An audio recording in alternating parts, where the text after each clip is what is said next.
कधीच नाही चुकणार तुमचे फेवरेट टीव्ही शोज झी5 सोबत, तेही एकदम फ्री। आज त्याला भेटल्यावर मलाही जाणवलं ते। अक्ष, तू इतक्या वेळा त्याला म्हणत होतीस की आपण बोलूयात बोलूयात, पण नाहीच, सरळ निघून गेला तो। ही कुठली पद्धत आहे बायकोशी वागण्याची? नाही म्हणजे तक्रार केली याबद्दल राग येणं समजू शकते मी, पण बोलून सॉर्ट केले असताना गोष्टी। तेच करत नाहीयेत ना ते, त्यांच्या मनात काय चाललंय ना तेच कळत नाहीये।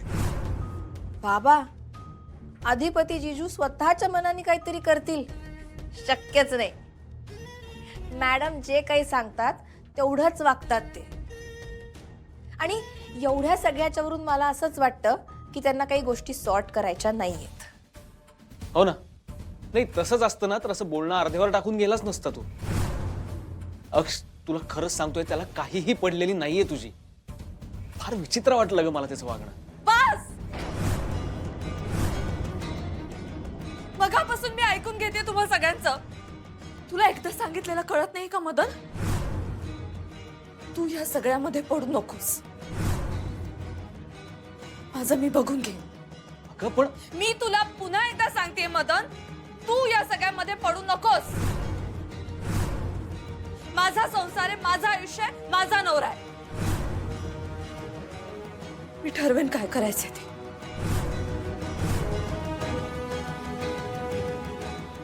शू,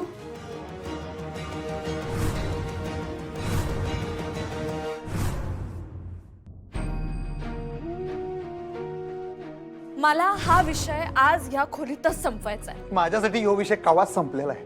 तुमच्या मनात राग होताच त्यांच्या विरुद्ध, पण ह्या थराला जाल तुम्ही असं मला वाटलं नव्हतं। ऐका ना माझं, एकदा ऐका तरी। बोलू नका आता तुम्ही, बस आता मला काय नाही ऐकायचं, तुम्ही जावा हो मास्तरींकडे। मी मागे घेतलीये तक्रार, तुम्ही विचारा ना इन्स्पेक्टर साहेबांना। खोटं बोलताय तुम्ही, फक्त एवढं लक्षात ठेवा, आज आला इथून पुढे परत येऊ नका। अहो, आम्ही कोल्हापूरची गावठी माणसं, आमची गाडी बी गावठी भंगार। ही आता तुमची गाडी आहे, ही इंग्लिश गाडी आली बघा तुमची, या गाडीत बसायला जावा तुम्ही।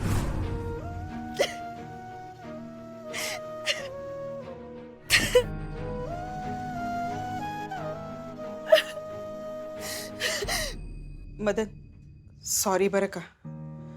नाही म्हणजे तिच्या वतीने आम्ही माफी मागतो तुझी। काकू, तुम्ही कशाला सॉरी म्हणताय? अरे चिडली ना ती तुझ्यावर। It's fine, it's okay. It's not okay. ताईने नाही चिडलं पाहिजे तुझ्यावर। खरंच काही प्रॉब्लेम नाही, इट्स ओके। काय ना मदन, सध्या ती वेगळ्याच ताणतणावाखाली आहे ना, त्यामुळे असं वागतीये रे। ती तशी नाहीये रे। बाबा, माहितीये मला, आणि ती माझ्यावर चिडली तरी खरंच काही प्रॉब्लेम नाहीये। अहो, शेवटी आपल्या माणसावरच चिडतो ना आपण। थँक्यू हा, तू तिला समजावून घेतोयस। बाबा, काहीही काळजी करू नका, सगळं व्यवस्थित होणार आहे। झालंच पाहिजे सगळं ठीक। पोरीची अवस्था मला बघवत नाही आता। आई, तुला खरं सांगू का, हे सगळं तिने स्वतःच्या हाताने करून घेतलंय। काही गरज नव्हती तक्रार मागे घ्यायची, आणि त्या अधिपतींना पण भेटायची काही गरज नव्हती। त्यांना काय वाटेल ग, हिचं पानही हलत नाही त्यांच्याशिवाय। इरा, संसार टिकवण्यासाठी केलं तिने हे सगळं। आई, संसार एकाचा नसतो, दोघांचाही असतो। मला सांग, अधिपती काय करतायत ग त्यांच्या संसारासाठी? आणि हीच सगळं करत बसली त्यांच्या मागे मागे।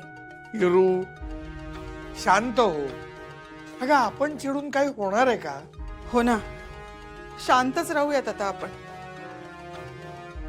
मदन, ऐक ना, तू काही खाल्लं नसेल ना तर जेवून जा आता। हा, मी वाढायला घेते सगळ्यांना। नाही नाही नाही काकू, जेवायला वगैरे आता नको, मी परत येईन जेवायला। अरे आता काळजी घ्या तुम्ही सगळे, आणि अक्षला म्हणावं फार स्ट्रेस घेऊ नकोस। मी येतो आता।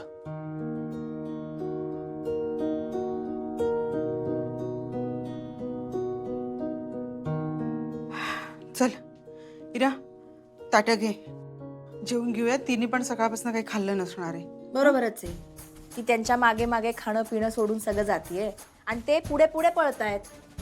काय करणारे देव जाणे। पास ना आता इरा, आणि कुठे चालली असतो एवढ्या रात्रीची? आई, मला संसार आहे, एक नवरा आहे, विसरलीस का? तो बिचारा 4-4 वेळेला फोन करतो दिवसातून, किती रिस्पेक्ट करतो होतो माझं. आणि अधिपती काय करतायत दिसतायत ना. जाऊ दे, मी जाते. अगं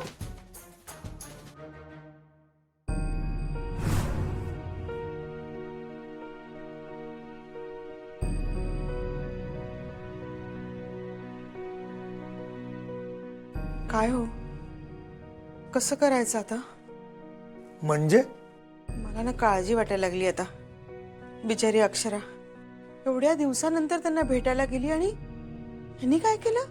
भांडले तिच्याशी, नीट बोलले सुद्धा नाही. तोच तर प्रॉब्लेम आहे ना, बोलणंच होत नाहीये त्यांच्यामध्ये. काय करायचं? आपण जाऊन भेटूया का, बोलूया का त्यांच्याशी? नको नको, हे बघ आपण नको ह्याच्यात मध्ये पडायला. अक्षूचा राग शांत झाला ना की आपण तिच्याशी बोलू, ती काय ते ठरवेल. मग बघू काय करायचं ते. तू एक काम कर, अक्षूला जेवायला वाढ. हो हो.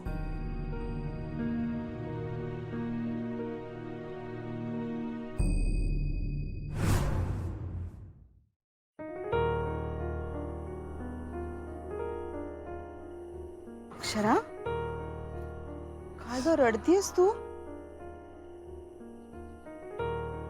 अक्षू, ए अक्षरा, अक्षू नको ग बाळा. अक्षरा, नको नको नको, शांत हो बरं, शांत हो, शांत हो. रडू नकोस अक्षरा, प्लीज प्लीज रडू नकोस ग. अक्षू, अक्षू मला सांगते पोटातलं बाळ काय म्हणेल? हा, ते म्हणेल काय माझी आई सारखी रडते. हा, नको ग, त्या बाळासाठी तरी नको रडूस अक्षरा. अक्षू ऐक, ऐक ना, चल डोळे पुस. चल 2 घास खाऊन घे. नको, मला भूक नाहीये. अक्षरा, सकाळी पण तू असंच म्हणालीस आणि पोहे खाल्ले नाहीस ना. हा, चल चल चल, असं नाही करायचं, खाऊन घ्यायचं. हा, अगं खरंच भूक नाहीये मला. नको मला, तुम्ही खाऊन घ्या. तू खाल्ल्याशिवाय आम्ही कोणीही खाणार नाही. आई प्लीज. अगं मी प्लीज म्हणते अक्षरा तुला, असं नको ग वागूस. अक्षू, स्वतःसाठी नाही किमान त्या बाळासाठी तरी खायला हवंय ना तुला. हा, असं नाही करायचं. हे बघ अक्षरा, आम्ही काय तुझे शत्रू नाही आहेत ना. इरा, मी, बाबा तुला जे काही सांगतो ते तुझ्या भल्यासाठी सांगतोय, कळतंय का तुला? हे बघ, सगळे दिवस सारखे नसतात, हेही दिवस जातील. तू फक्त टेन्शन घेऊ नकोस, ऐक ना माझं. आई, मी खूप प्रयत्न केला ग अधिपतींना सांगण्याचा, त्यांच्याशी बोलण्याचा खूप प्रयत्न केला, पण त्यांनी ऐकूनच घेतलं नाही. मला खात्री होती की मी अधिपतींना बाळाबद्दल सांगेल तेव्हा त्यांचा सगळा राग निघून जाईल. भेटल्या भेटल्या त्यांना सांगायचं होतं की आपलं बाळ आहे माझ्या पोटात. त्यांनी ऐकूनच नाही घेतलं, माझं बोलणंच पूर्ण नाही होऊ दिलं त्यांनी. झी5 ॲप डाउनलोड करा आणि पहा सर्व एपिसोड्स एकदम फ्री.